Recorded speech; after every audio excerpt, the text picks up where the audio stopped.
ព្រះឲ្យយើងរៀនទទួលយកព្រោះខ្ញុំគិតថានៅក្នុងជីវិតរបស់យើងមិនអាចធ្វើជាមនុស្សម្នាក់ដែលល្អ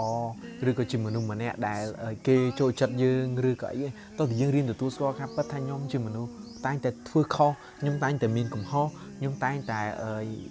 ពេលខ្លះខ្ញុំមិនមានទំនាក់ទំនងល្អទេអញ្ចឹងឲ្យយើងរៀនទទួលស្គាល់ការពិតថាយើងនឹងធ្វើទាំងអស់នឹងrightអញ្ចឹងភូមិមូលហេតុដ៏ធំមួយដែលយើងមិនមែនជាមនុស្សដែលល្អអត់ខ្ចោះទេព្រោះអីយើងជាមនុស្សមានបាប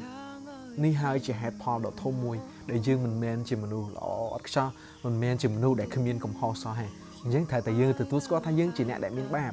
ព្រោះនៅចំពោះព្រះអង្គតើយើងទទួលស្គាល់ថាយើងអត់ល្អយើងជាមនុស្សមានបាបយើងជាមនុស្សដែលមិនគ្រប់គ្រាន់ទេនៅក្នុងការរស់នៅសពថ្ងៃអញ្ចឹងដូចជាមានចែងនៅក្នុងព្រះគម្ពីររ៉ូមចំពុក3ខ23ពីព្រោះតែគ្រប់គ្នាបានធ្វើបាបហើយខ្វះមណ្ឌលសេរីល្អនៃព្រះព្រោះតែគ្រប់គ្នាញោមបងមនុស្សណាគេដែរអត់មានណាគេល្អទេគឺយើងទាំងអស់គ្នាសុទ្ធតែជាអ្នកដែលប្រព្រឹត្តអំពើបាបអាចនិយាយខ្លីគឺជាមនុស្សដែលមានអំពើបាបមែនទេអញ្ចឹងបើសិនបើយើងមានបាបតែយើងអាចស្វែងរកពីណាគេដើម្បីនឹងជួយយើងបើសិនបើយើងស្វែងរកមនុស្សតើគេអាចជួយយើងបានដើម្បីឲ្យយើងក្លាយជាមនុស្សម្នាក់ដែលពេញលេញគ្រប់គ្រាន់ទេអត់ទេមែនទេព្រោះមនុស្សទាំងអស់ព្រះអង្គថាគឺមានអំពើបាបមនុស្សទាំងអស់គឺអត់គ្រប់គ្រាន់មនុស្សទាំងអស់គឺនៅមាន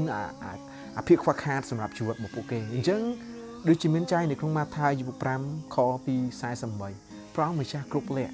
អញ្ចឹងដើម្បីឲ្យយើងបានអត់ខ្សោះបានគ្រប់លក្ខតើយើងស្វែងរកព្រះអង្គដើរតាមផ្លូវរបស់ព្រះជាម្ចាស់ right អញ្ចឹងរៀនទទួលស្គាល់ការពិតថាយើងអត់ល្អទេ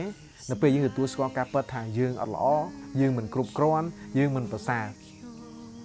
ទើបជាពេលវេលាមួយដែលយើងយកព្រះអង្គដាក់នៅក្នុងជីវិតព្រោះឯនៅពេលដែលយើងដឹងថាខ្លួនឯង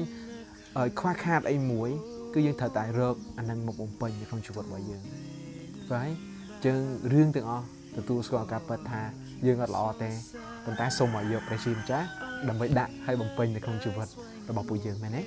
Yes សូមព្រះប្រទានពរ